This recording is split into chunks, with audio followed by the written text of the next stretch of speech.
welcome to the deep dive. If you're listening right now, chances are you've probably found yourself navigating the really complex and often contradictory world of modern relationships. Mm. Maybe you felt that sting of constantly worrying about commitment or wondering if you're attractive enough. Or maybe you've been on the other side feeling suddenly stifled and like bolting from a relationship that felt like it was getting too serious. Right. We see so much of that, and there's just endless amounts of dating advice out there, isn't there? A lot of it confusing, sometimes contradictory. Exactly. And yet, despite all that info, so many of us still feel, well, inadequate or lonely or kind of emotionally isolated, even when we're actually in a relationship. It really is the great emotional mystery of our time, isn't it? Why does connection, the very thing we're told we need most, feel so difficult and, yeah, confusing sometimes? So what's the plan today? Well, today we're offering you something different. A sophisticated and actually highly reliable framework.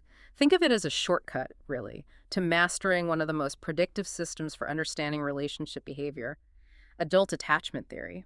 And we're drawing heavily from the work of Dr. Amir Levine today, right? Yeah. His work translating this science into something actionable. Absolutely. His insights form a big part of our discussion. He's done a fantastic job making this accessible. Okay, so let's unpack this right away. Attachment theory. It's like a map, you said, and it's rooted in history. Exactly. It offers a pretty straightforward explanation for why certain relational issues just keep cropping up. And the key is it connects our behavior now to our past. So the core idea, the big realization, is that how you act in your romantic relationships today isn't just some random personality quirk. Not at all. It often mirrors the patterns, the attachment style you developed way back in childhood. It's based on how you sought comfort, how you received comfort from your primary caregivers. Wow. So how you learned to connect back then is, in a way, dictating how you interact with a partner now. That's the fundamental connection, and understanding this theory, it gives us a common language, a vocabulary for these really complex emotional interactions. So yeah, let's define the three core styles straight away. This is the foundational stuff you need. Okay, lay it on us. What are these three kind of emotional operating systems? Right. So first up, we have the secure style. These are individuals who are, generally speaking, comfortable with real intimacy, genuine affection. They're pretty well balanced in giving and receiving emotional support. They're not constantly anxious about where things stand. Typically, no. They don't usually experience that chronic anxiety about the state of their relationship. They trust. They connect. Okay.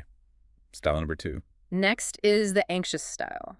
Now, this person deeply, deeply craves intimacy, but that craving often comes tangled up with a lot of preoccupation about the relationship status. Worrying a lot. Worrying a lot, yeah, about their partner's availability, their affection, their commitment level. This makes them highly sensitive, like hypersensitive, to any perceived threat of rejection or distance. Got it. And the third style. And finally, the avoidant style. For this individual, independence is prized above almost everything else. They often see dependency, needing someone, as a weakness. So they pull back from closeness. They actively distance themselves from emotional closeness, yeah. Especially when a relationship starts to deepen or get more serious. Genuine, sustained intimacy often feels uncomfortable, even threatening to them. Okay, secure, anxious, avoidant. Knowing these three isn't just like academic, right? Our Yeah. sources say this is practical. Oh, absolutely practical. The source material describes this framework as, and I quote, an easy and reliable way to understand and predict people's behavior in any romantic situation. So it helps you see dynamics more clearly, choose partners better, maybe even communicate your own needs more effectively. Exactly. It's about anticipation, better choices, and clearer communication. It really is a powerful lens. Okay, before we really dig into the mechanics of each style, we have to tackle something huge. This prevailing cultural myth that really undermines healthy relationships. Which is? The idea that dependency is inherently bad. Yeah. That needing someone is weak. Ah, yes. The myth of radical self-sufficiency. That narrative, the one that pushes total independence and labels any deep emotional reliance as, codependency, it's directly challenged by decades of research. Research rooted in evolutionary science, you mentioned. Precisely. We really need to grasp that our attachment needs aren't some modern, soft invention. They are hardwired into us for survival, for emotional security. It's biology. So that feeling, when a partner pulls away, maybe doesn't text back, you feel that jolt of fear or anxiety. That's not a personal failing. Not at all. Experiencing distress or fear during partner separation isn't a sign of weakness. It's an Mhm. ancient functional mechanism kicking in. Right. Think about it from an evolutionary standpoint. For our ancestors, the connection between an infant and caregiver was absolutely critical for survival, as essential as breathing.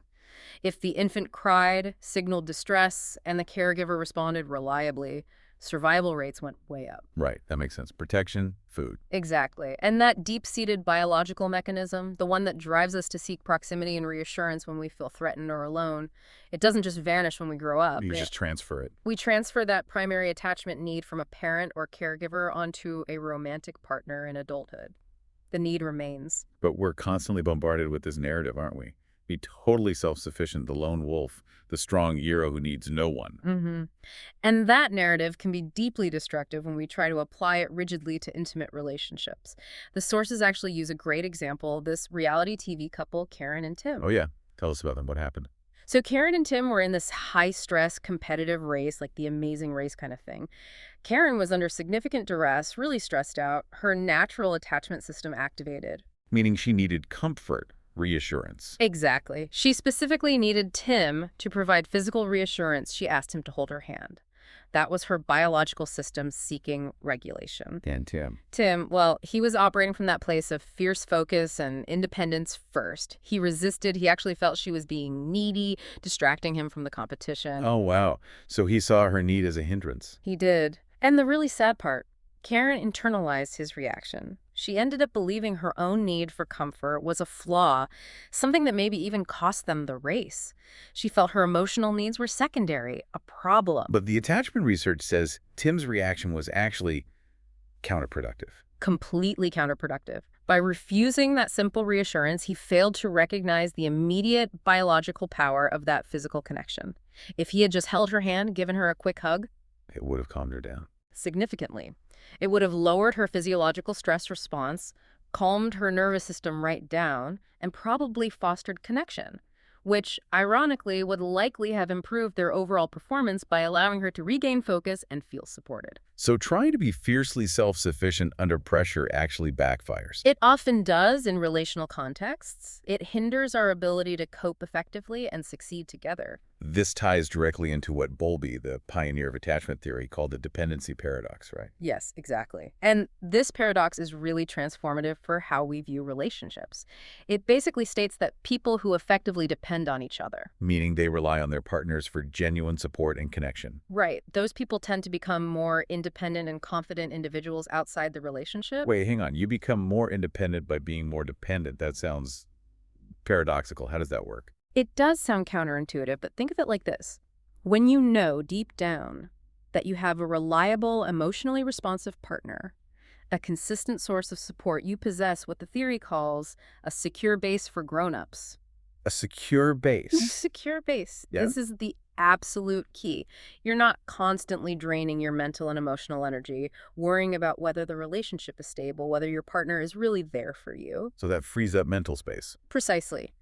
That liberated cognitive capacity, that energy, allows you to turn outwards, to explore life more confidently, take bigger risks, pursue challenging goals, thrive professionally, creatively, because you feel safe, supported, grounded. Because you know someone has your back. That's it. Knowing someone reliably has your back is what gives you the confidence to turn your back to them, metaphorically speaking, and launch yourself into the world. That really reframes what strength looks like in a relationship. It's not pretending you don't need anyone. No, it's about building a fortress of mutual trust and responsiveness so that you can venture out more bravely. And there's actual biological evidence for Oh, this. absolutely. The research is robust.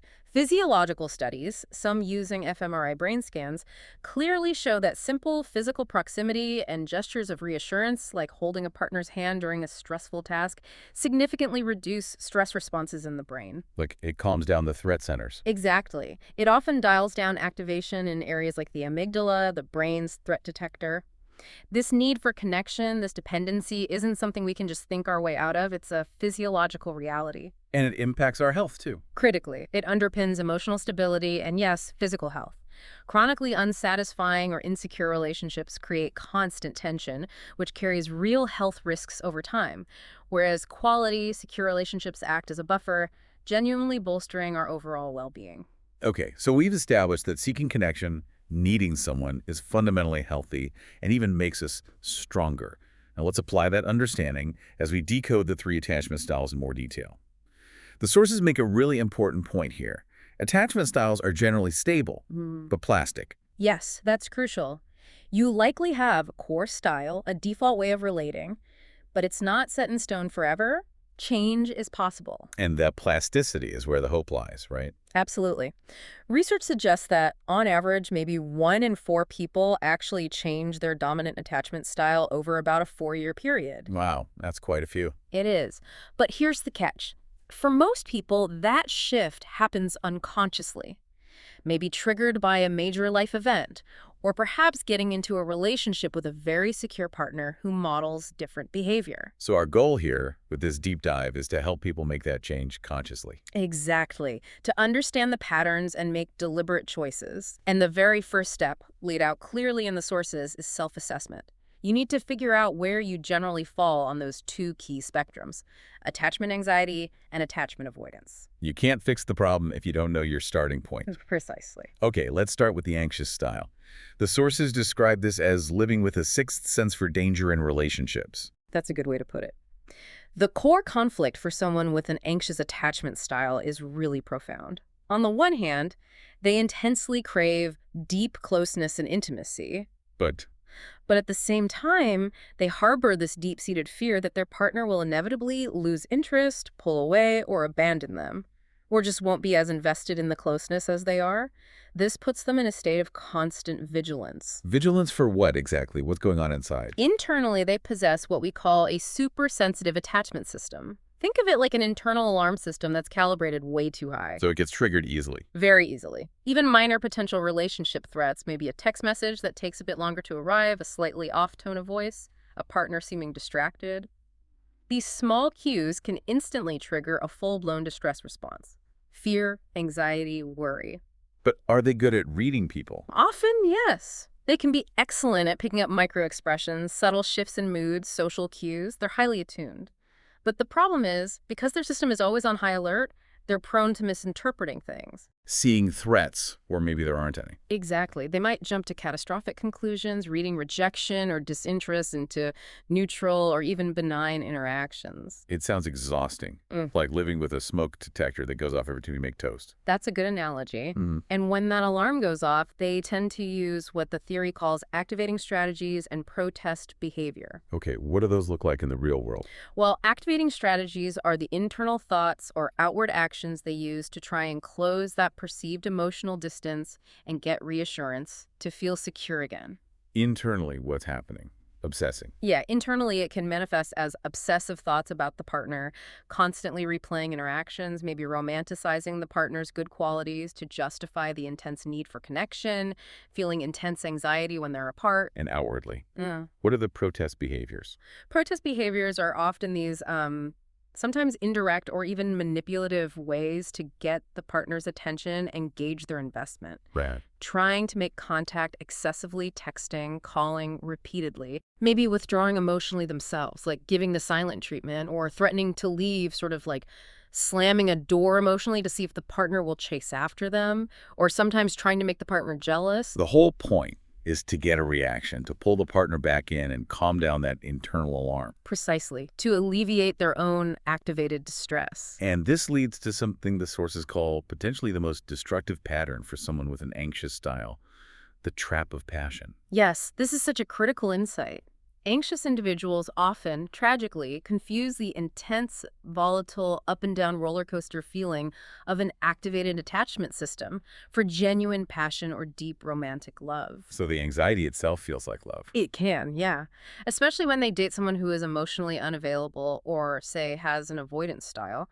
That constant push and pull, the uncertainty, the needing to win the partner's affection back, it creates this cycle of distress and relief. Which feels intense. It feels incredibly intense. Physiologically, it produces a cascade of stress chemicals, cortisol, adrenaline. That rush, that fight to regain connection, overcoming the perceived rejection, it feels like a powerful, undeniable connection. So they mistake the drama for depth. Exactly. They mistake the physical and emotional rush of fighting for stability as chemistry or passion. And this often leads them, usually unconsciously, to be drawn towards partners who are inconsistent or avoidant. Because that dynamic triggers the familiar feeling. Right. It validates their internal script that love is something you have to fight for, that connection is precarious.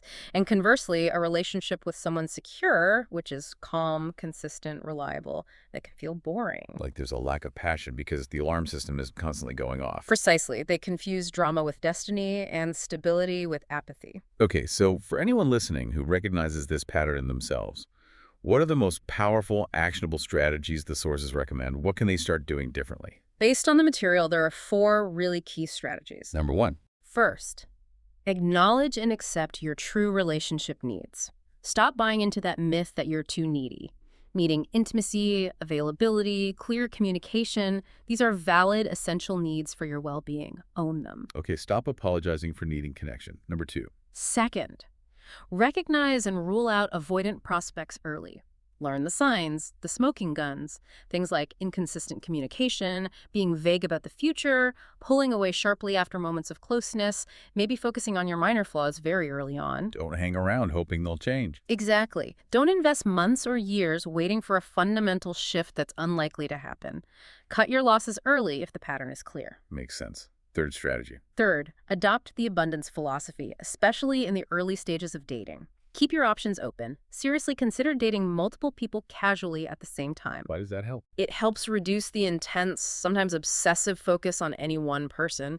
It lowers the emotional stakes. It allows you to evaluate potential partners more objectively based on how well they actually meet your needs for consistency and reassurance, rather than just how intensely they trigger your anxiety system. Right. Less pressure on each interaction. And the fourth strategy. And fourth, give secure people a chance. If you meet someone who seems genuinely secure, they're consistent, communicative, comfortable with closeness, lean into that, even if the calmness feels unfamiliar, maybe even a bit boring at first. Because that initial calm might feel like a lack of passion. It might, but you need to consciously remind yourself that the intense highs and lows you might be used to are often signals of distress, not deep love. Real security is the foundation for lasting happiness, not constant drama. Okay, that's really clear and practical advice for the anxious style. Now let's shift to the other end of the insecurity spectrum, the avoidant attachment style, keeping love at arm's length. Right, so for the avoidant individual, their internal world really revolves around prioritizing self-sufficiency and independence. They tend to be deeply uncomfortable with emotional closeness. And they see dependency as As a sign of weakness, generally, or as a threat to their personal freedom, their autonomy. So they actively work to maintain distance. They are often the classic lonesome travelers, even within a relationship. But even though they project that strength and independence, what's the internal reality? Do they still need connection? Absolutely. The material makes it clear that even if they act detached, insist they're fine alone, they possess the same fundamental, innate human need for connection and belonging as anyone else. They just suppress it or deny it. So they're caught in a kind of conflict. A deep internal conflict, yes. They often do seek out relationships because, on some level, they need that connection. But as soon as intimacy starts to increase, as the partner gets closer, Their alarm system goes off. a different kind of alarm system. Their system perceives an immediate threat, not of abandonment, but of engulfment, of losing their independence. And that triggers an urgent need to create distance, to pull back. So they end up feeling lonely even when they're with someone. Very often, yes. They can be together but apart, experiencing this persistent, unshakable sense of loneliness within the partnership, precisely because their distancing behaviors prevent true, deep connection from forming. And they have tools they use to create that distance, right? The deactivating strategies. What are some common examples? Yes, they have a whole toolkit.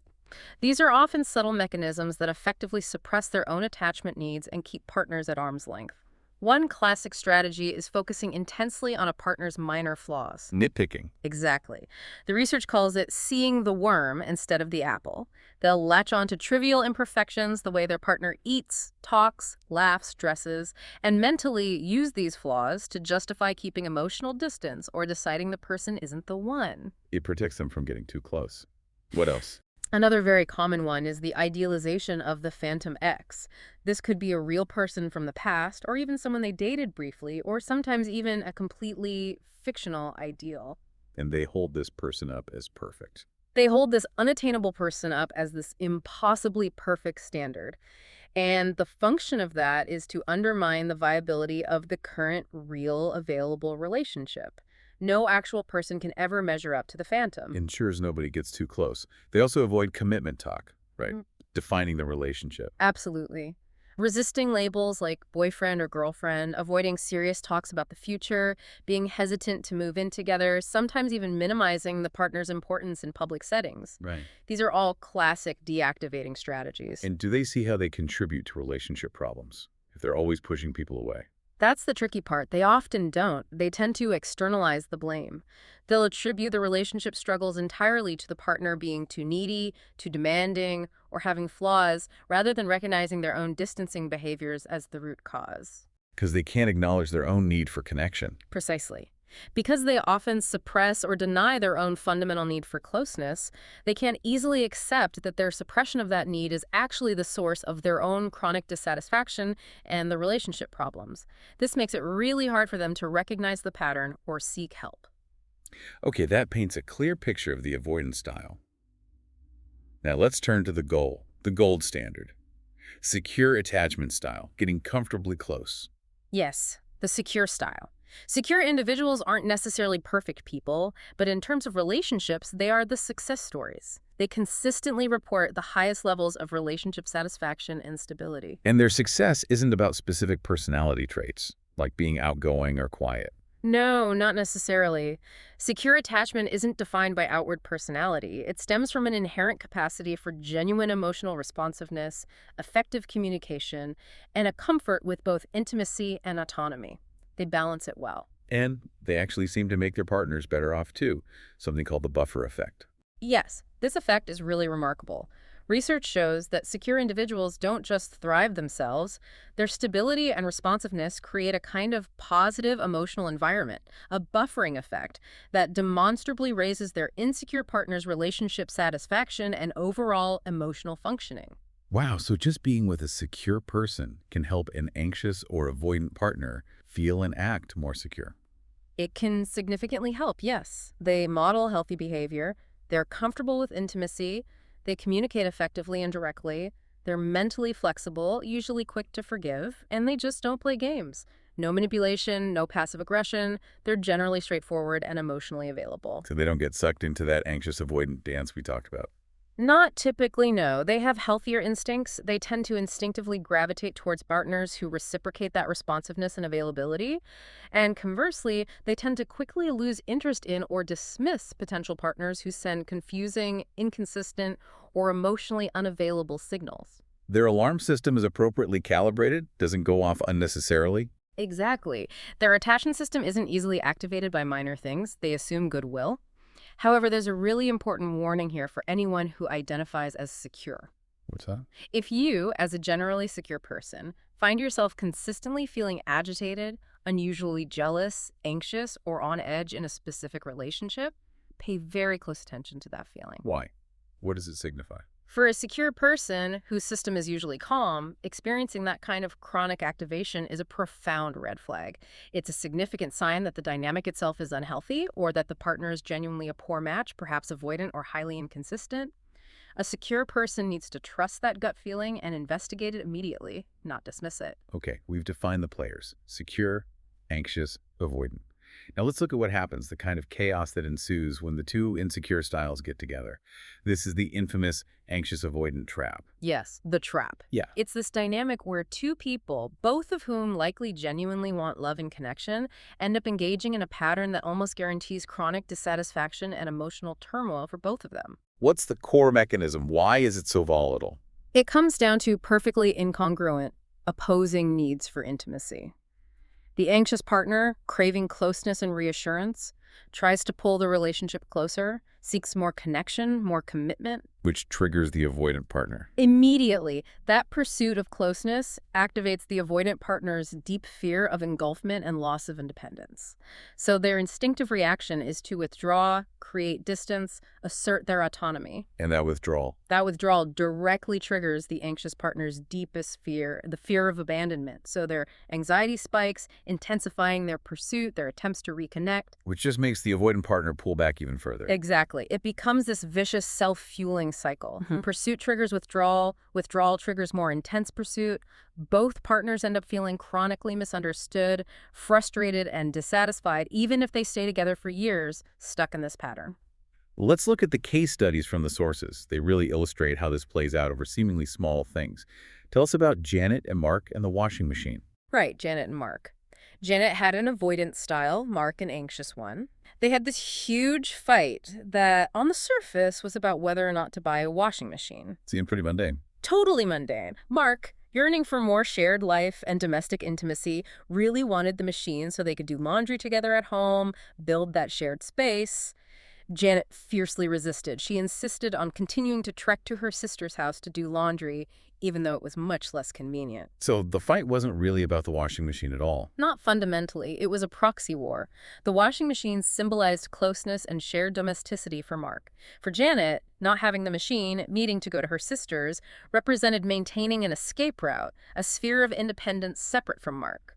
Her need for distance was clashing directly with his need for closeness. That's fascinating how everyday objects become symbols for these deeper attachment conflicts. What about Susan and Paul in the twin beds?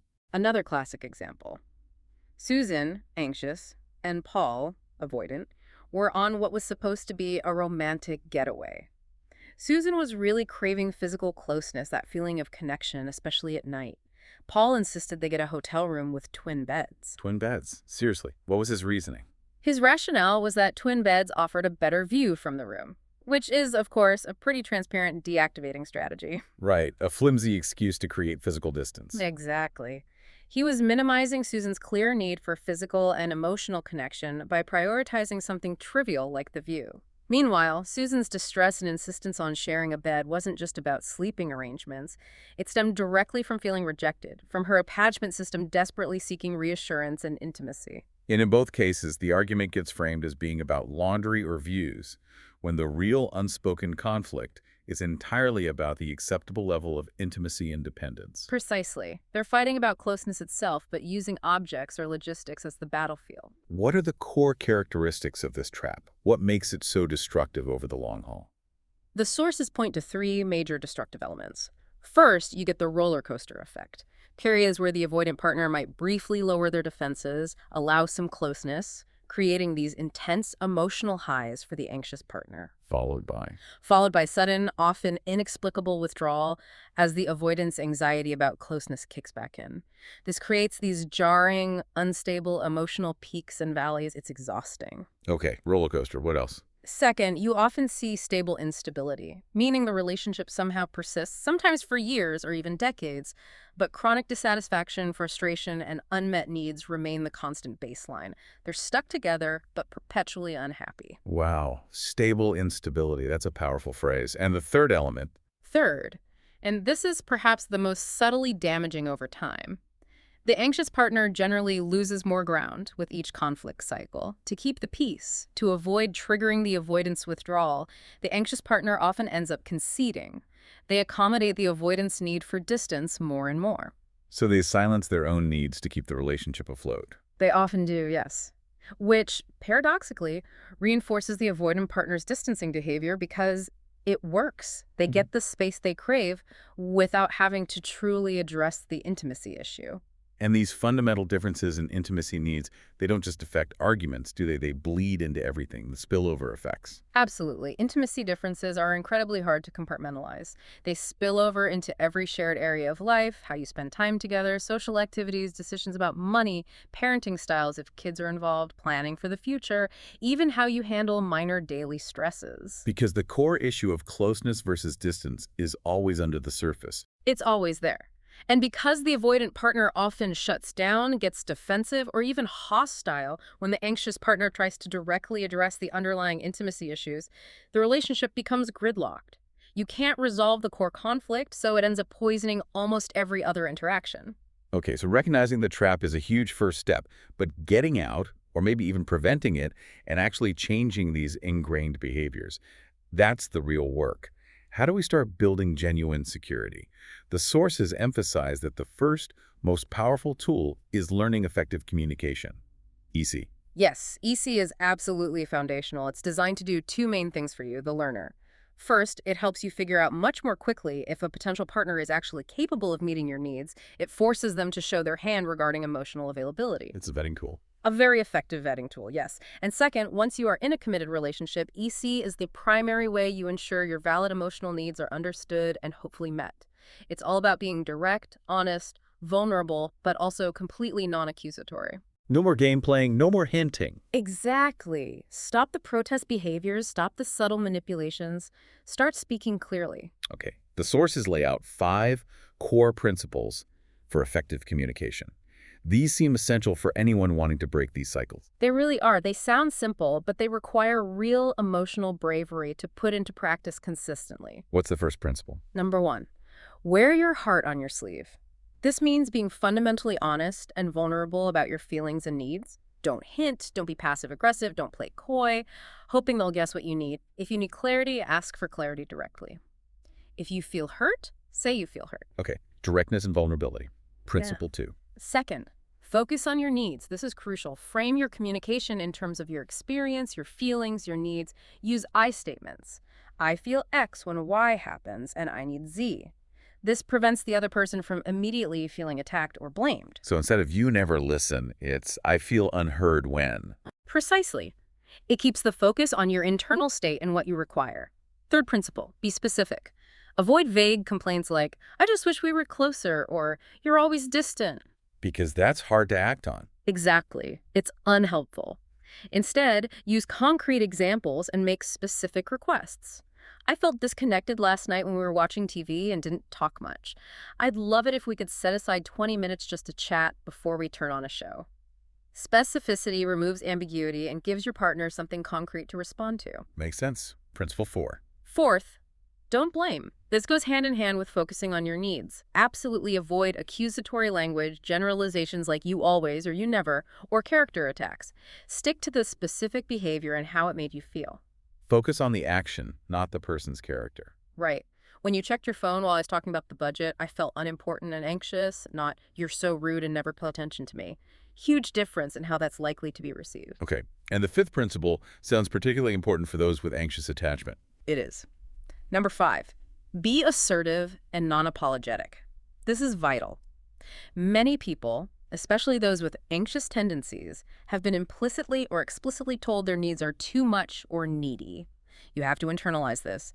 Your core relationship needs for closeness, reassurance, consistency, respect are biologically valid, period. So communicate them confidently. Communicate them confidently, clearly, and without shame, self-deprecation, or apology. You have a right to ask for what you need in a relationship. Okay, so you use these 5 principles. Yeah. You state your need clearly and non-apologetically, and then the partner's response becomes crucial, right? That's the test. That is the absolute moment of truth. How your partner responds to your vulnerable, clear communication tells you almost everything you need to know about their capacity for secure functioning with you. What are you looking for in their response? You need to judge it objectively. Are they leaning in? Are they engaged, asking clarifying questions, showing empathy, expressing support? Are they trying to understand your perspective, even if they can't immediately give you exactly what you asked for? That's a good sign. And the red flags. Or are they becoming defensive? Are they minimizing or dismissing your feelings? You're too sensitive. That's not a big deal. Are they turning it around and blaming you? Are they shutting down or withdrawing? Those kinds of reactions are major red flags. They reveal a lack of emotional availability or an unwillingness to engage with your needs respectfully. Their reaction, more than their words, shows their true colors. Okay, mastering communication is key. But what about the deeper work? Escaping the trap and changing our internal working models? You said attachment styles are plastic, change is possible. How do we actually reshape that internal belief system that guides our choices? Right, changing that working model, the set of assumptions and expectations about relationships we carry inside us, takes conscious effort. The primary tool the sources recommend for this is creating a relationship inventory. A relationship inventory, what does that involve? It involves actively, deliberately going back through your significant past relationships. You document not just the major events, but more importantly, the core feelings you experienced consistently. What were the recurring patterns? What specific anxious thoughts or behaviors, like excessive reassurance seeking, or avoidant thoughts or behaviors, like finding fault or pulling away, did you engage in? And then you look at those patterns through this new attachment lens. Exactly. You consciously reassess those memories and behaviors using your understanding of attachment theory. So instead of thinking that relationship failed because I'm unlovable, you might reframe it as that relationship was characterized by an anxious avoidant dynamic where my activating strategies were met with his deactivating strategies, leading to mutual dissatisfaction. So you're rewriting the narrative based on patterns, not personal flaws. Precisely. You're separating the pattern from your self-worth. You're understanding the mechanics of why things felt the way they did. This cognitive reframing is incredibly powerful for changing the working model over time. What else helps change the working model? Two other things mentioned are finding role models and using security priming. Actively identify couples or individuals in your life who seem to have genuinely secure, healthy relationships. Observe them, talk to them, internalize how they interact, how they handle conflict, how they offer support.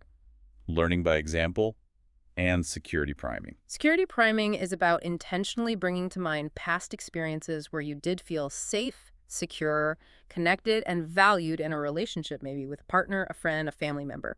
Spend just 5 minutes consciously recalling that memory, focusing on the positive feelings associated with it. What does that do neurologically? It helps activate the neural pathways associated with security. It reminds your brain on a subconscious level that security is possible and available, which can help counteract the default anxiety or avoidance patterns, especially in moments of stress. It helps stabilize your system. Okay, so communication, inventory, role models, priming. Yeah. These help build internal security. Now, what about conflict? Even secure couples disagree. The sources say conflict isn't the relationship killer, but the nature of the conflict matters. Yes, there's a crucial distinction made between bread and butter conflicts and intimacy-centered conflicts. Bread and butter being. Disagreements about everyday life stuff, chores, routines, money management, where to go on vacation. These are logistical issues that most couples face, and they're usually manageable through compromise and negotiation. Secure couples handle these relatively easily. And intimacy-centered conflicts. These are the conflicts that stem directly from fundamental differences or clashes in attachment needs typically. The anxious need for more closeness hitting up against the avoidant need for more distance. These are much harder to resolve because they tap into core wounds and survival instincts. So how do secure individuals handle even these tougher intimacy-centered conflicts when they arise? What are their principles? The material outlines 5 core secure principles for conflict resolution. Okay, number 1. First, show basic concern for the other person's well-being. Even when disagreeing, prioritize staying attuned to your partner's feelings. Make it clear that their emotional safety matters to you more than winning the argument. This maintains the secure base during the conflict. Keep the connection even while disagreeing too. Second, maintain focus on the problem at hand. Secure individuals resist the urge to generalize, you always do this, or let the conflict spill over into unrelated issues or character attacks. They stick to the specific disagreement and work towards resolving that. No kitchen sinking. Third, take responsibility for their contribution. Secure people tend to be more mentally flexible. They're quicker to acknowledge their part in the problem, to apologize sincerely if they've made a mistake or caused hurt. This immediately de-escalates tension. Humility and accountability. Fourth, avoid using withdrawal or deactivating strategies. When things get tough or uncomfortable, they don't shut down, stonewall, or flee. They lean into the discomfort and use effective communication skills instead. They understand withdrawal is incredibly damaging and choose to stay engaged even if it's hard to find a resolution. Stay in the ring, basically. And fifth, Assume good intent. They generally approach their partner's distress, complaint, or different perspective with the underlying assumption that the partner isn't trying to be malicious or deliberately hurtful. This prevents immediate defensiveness and allows them to actually hear the underlying need or concern being expressed. wow, that's a recipe for actually resolving things, isn't it?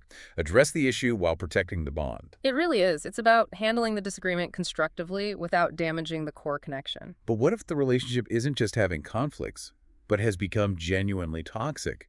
What if the anxious avoidant trap has become unbearable? We need to talk about the attachment guide to breaking up. Yes, this is absolutely critical for anyone who recognizes they might be stuck in a severely damaging, perhaps emotionally abusive dynamic fueled by these attachment clashes. The sources use a really intense illustrative anecdote about Marcia and Craig.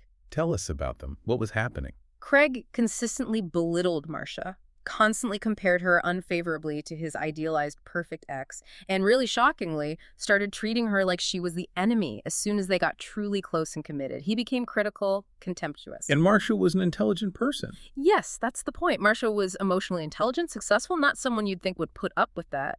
But she got trapped because his intermittent reinforcement, the push-pull, kept her attachment system activated and desperately seeking the connection he consistently denied or punished. It shows how anyone can get caught. So for someone in that kind of situation, feeling constantly criticized or dismissed, what's the ultimate litmus test? The key question to ask themselves? The sources suggest a stark but powerful question. Am I treated like royalty or like the enemy? Royalty or the enemy? That's quite a contrast. It cuts through the confusion. Think about it. Does your partner generally treat you with respect, admiration, kindness, prioritize your well-being? Or do you frequently feel ashamed, insulted, dismissed, maybe even realize they treat strangers, coworkers, or yes, even their phantom ex with more consideration than they treat you? If you consistently feel like the enemy, the problem, the target, you are likely in the enemy zone. And leaving that kind of situation, especially when your attachment system is screaming for connection from that very person, requires a plan, right? Yeah. A strategy. Absolutely. Your attachment system will fight the separation tooth and nail, even if the relationship is harmful. So you need a conscious recovery toolkit. Okay, what should be in that toolkit? The sources suggest 4 key things. First, assess your treatment with brutal honesty. Write down the facts, the specific instances of belittling, dismissal, criticism.